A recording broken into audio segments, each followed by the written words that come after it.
entrevista interesante. La última investigación de Fundación Sol reveló que el 2022 el crédito con aval del Estado alcanzó un récord histórico de morosidad, llegando a un 59,8%, donde más de 464.000 personas son deudoras. Según el estudio, el fisco ya ha gastado un monto superior a la deuda total del CAE a través de la recompra de créditos con recargo a la banca. Vamos a entrar en más detalles. Estamos para esto junto a Benjamín Sáez, investigador de Fundación Sol. Muchísimas gracias, Benjamín, por estar con nosotros y bienvenido. Buenos días, Carla. Muchas gracias por la invitación.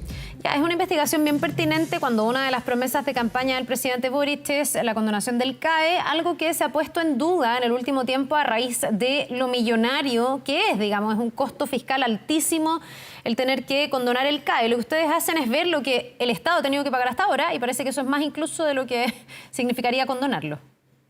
Claro, por ejemplo, solo por concepto de sobreprecio, para que ustedes hagan una idea, cuando comenzó el CAE, para que esto fuera un negocio atractivo para la banca, el Estado se comprometió a comprar un 25% de los créditos con un 6% de recargo.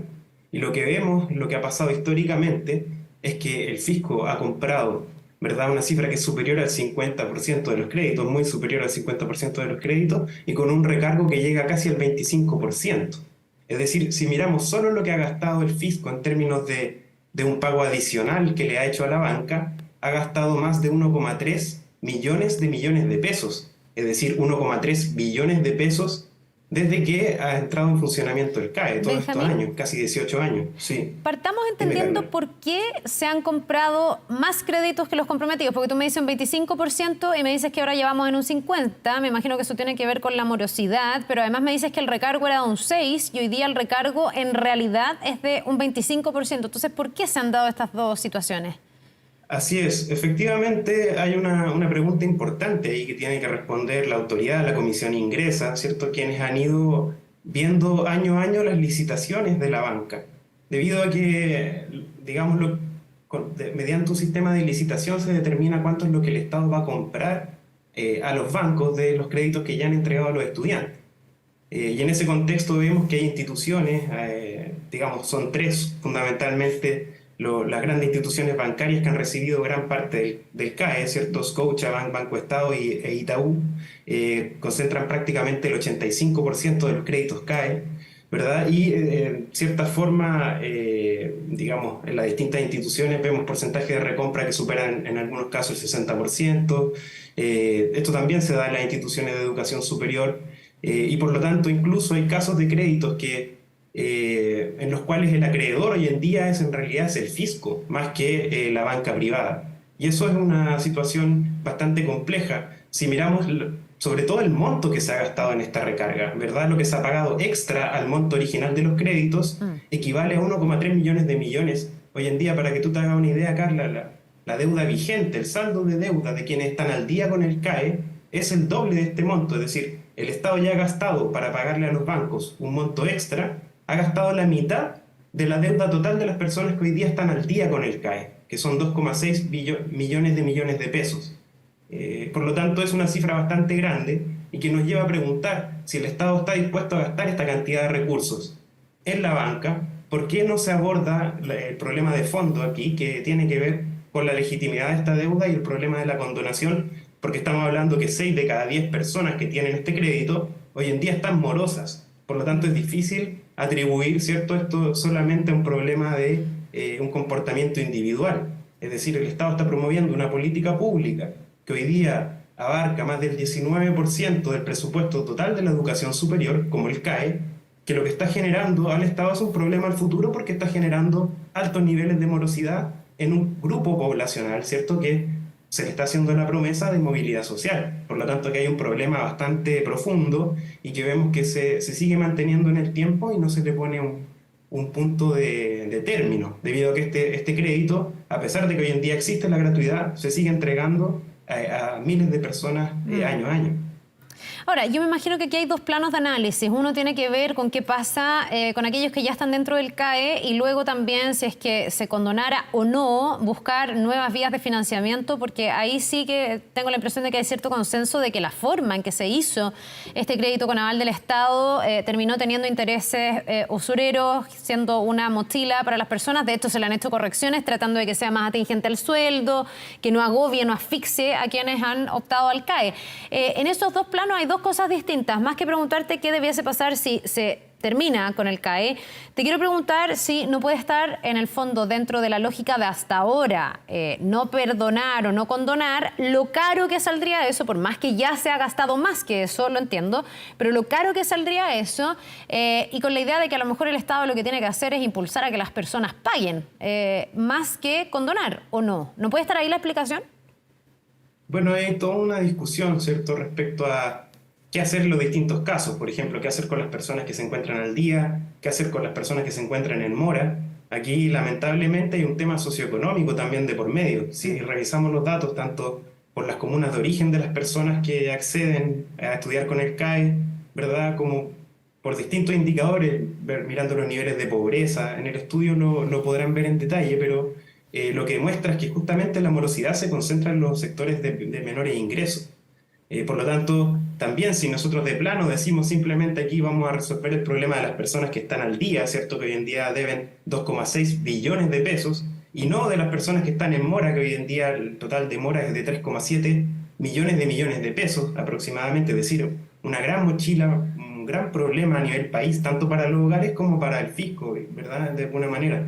Por lo tanto, acá hay distintas discusiones que se tienen que dar respecto, por un lado, lo que conversábamos, la legitimidad de esta deuda, porque hoy en día incluso quienes están al día y enfrentan tasas de interés menores lo hacen debido a una acción del fisco, ¿verdad? No a que la banca no le esté cobrando el interés total.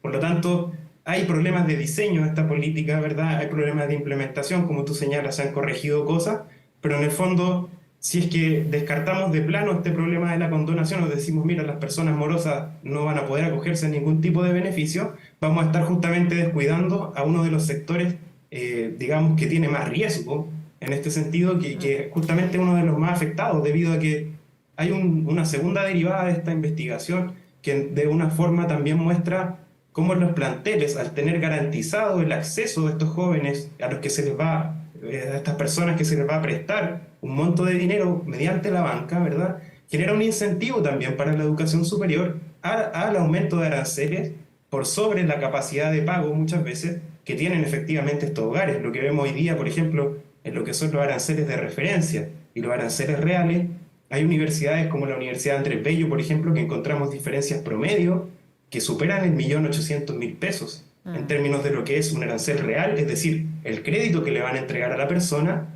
y lo que tiene que finalmente pagar mes a mes. Entonces aquí también hay otra discusión que tiene que ver con cuáles son los montos de los aranceles y si entramos a esa discusión también podemos discutir efectivamente estos jóvenes, estas personas que se han endeudado por carreras que son unas de las más altas a nivel mundial. El precio de las carreras en Chile es bastante elevado. También nos podemos preguntar ahí, bueno, pero ¿cuál es la legitimidad de que estas personas estén debiendo 2, 3 veces una carrera que además ya tiene un precio que uno puede cuestionar que sea un precio acorde a lo que es el mercado?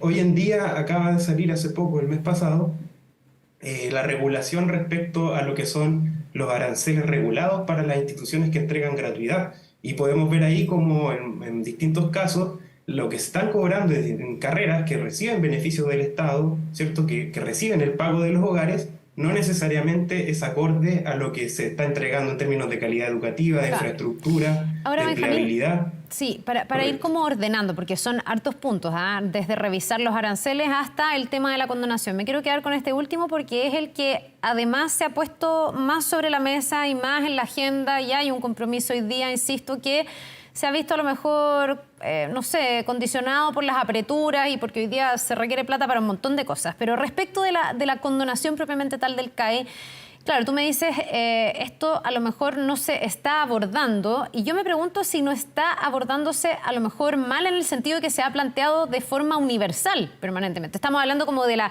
condonación universal del CAE para todos, y eso genera, uno, que sea muchísima plata, y dos, genera ruido también de quienes se han pagado y dicen, bueno, pero si yo he pagado, ¿por qué le van a condonar al que no? Pero en el estudio que ustedes hacen yo veo que hay algunas diferencias. Por ejemplo, en las personas que desertaron, donde ahí el nivel de morosidad es mucho más alto. Leía que era un 85,7%. Entonces, a lo mejor, una de las fórmulas, digo yo, y quiero saber tu opinión, podría ser el focalizar, hacer la distinción, porque no todas las personas que tienen esta deuda tienen la misma situación actual, ¿no? Correcto. Ahí, eso es, digamos, la diferencia entre discutir en serio una política de condonación que se quiere llevar a la práctica, ¿verdad? Y algo que en realidad parece ser más bien una promesa sin un contenido detrás que lo vaya a llevar a la práctica en términos reales. Porque aquí, debido a la cantidad de recursos, cuando hablamos de que el Estado ha gastado más que lo que es el monto actual de la deuda mediante la recompra y la recarga de crédito, esta compra con sobreprecio de crédito a la banca, lo ha hecho, digamos, desde que existe el CAE. Son casi 18 años, ¿verdad? Entonces también acá cuando se habla de la condonación se dice esto es mucho dinero, pero también hay que pensar en esa gradualidad. Entonces acá las personas cuando adquieren una deuda adquieren un compromiso que es en el mediano plazo, ¿cierto? No es un compromiso que se tiene que resolver necesariamente el día de mañana. Entonces en ese sentido la gradualidad, las prioridades, ¿cierto? ¿A quiénes se le va a resolver la dificultad primero? ¿O cómo se va a tratar la deuda también? Porque hay distintas acciones que se pueden tomar respecto a una persona que se encuentra morosa, que está endeudada. Hace poco, ¿verdad? Vimos una ley que lo que hizo fue sacar a las personas endeudadas por estudiar de DICOM, ¿verdad? Pero hay otras cosas, hay cobros, ¿cierto? Hay intereses de por medio. Entonces, para poder llevar a fondo en la práctica, en la realidad, una discusión sobre la condonación de esta deuda, es muy importante no descuidar estos puntos. La legitimidad, por un lado, que es lo que conversábamos, y por otro lado, cuál va a ser, digamos, el aterrizaje, el plan, un plan de mediano plazo, ¿verdad? Y que vea las situaciones más urgentes, digamos, en los próximos años, pero que tenga un plazo mayor también para resolver otras situaciones y llegar a soluciones que sean acordes a una deuda que es ilegítima en el sentido de altas tasas de interés, ¿verdad? En que muchos estudiantes, muchas personas ven este crédito como un beneficio del Estado. También en otras investigaciones hemos podido realizar entrevistas a muchas personas que han estudiado con el CAE y nos han contado esta experiencia, que hasta el momento en que se ven con una deuda han estado todo el tiempo creyendo que lo que recibían era un beneficio del Estado. Entonces, así como tú bien señalas a las personas que han pagado sus créditos, ¿cierto? Dicen, ¿por qué esta persona no va a pagar? ¿Verdad? Hoy en día hay una generación completa de personas que sí están endeudadas con la banca y que se pregunta por qué la generación siguiente, ¿cierto? Mis compañeras, compañeros que salieron al año siguiente, tienen la opción de acceder a gratuidad.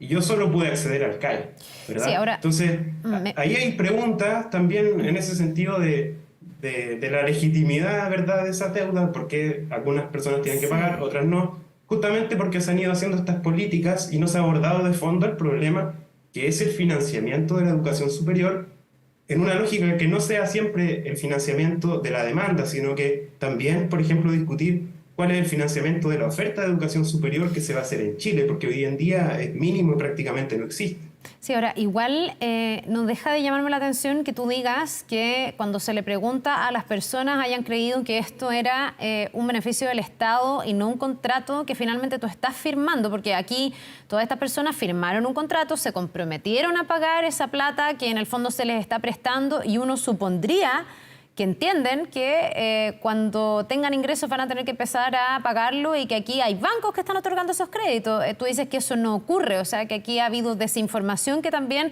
ha significado que hoy día las personas consideren que esta medida es injusta.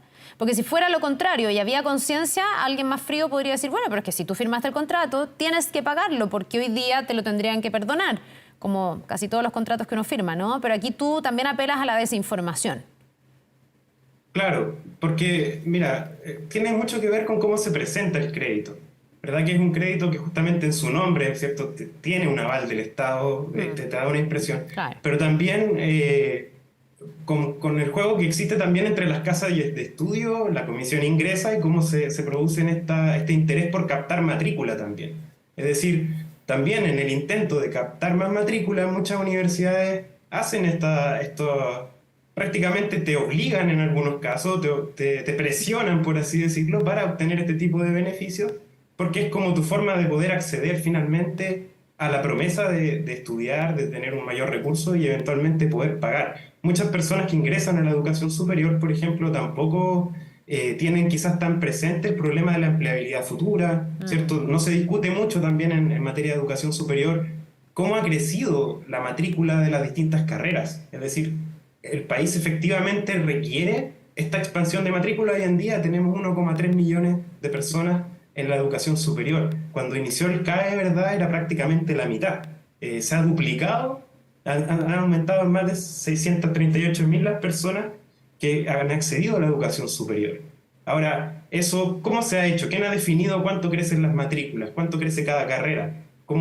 Eso más bien ha crecido por lógicas del mercado, simplemente, de oferta-demanda, y con este tipo de dispositivos, ¿verdad?, aparece un incentivo perverso, de cierta forma, a un aumento de la matrícula indiscriminada y a un aumento de los aranceles indiscriminados, porque hogares que, digamos, solo con su capacidad de pago presente no pueden acceder a la educación superior, finalmente terminan accediendo debido a estos recursos que entrega la banca, pero que rápidamente el Estado viene a comprarlo. Entonces, acá la paradoja también es, si se nos dijo cuando se creó el CAE que el Estado no tenía los recursos para permitirle a estos jóvenes ingresar, y finalmente lo que vemos hoy es que es una política que es mucho más cara para el Estado que el haber financiado de otra manera este acceso. Entonces, ahí es donde es importante ver como el panorama completo para tener este debate, porque se cruza, como tú bien señalas, situaciones personales que son diversas, personas que quizás tienen más conciencia de lo que es adquirir un crédito con la banca al tener un CAE, ¿cierto? Y personas que en realidad,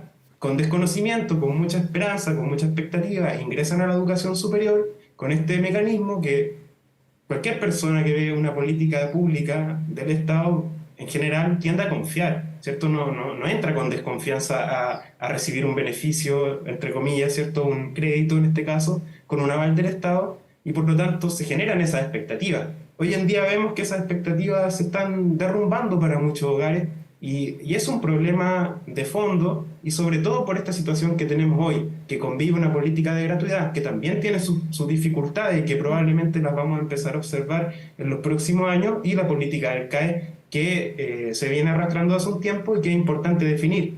La discusión de la condonación, que como veíamos es compleja, tiene muchas aristas, y por otro lado, ¿por qué se sigue entregando un crédito que genera estos niveles de morosidad?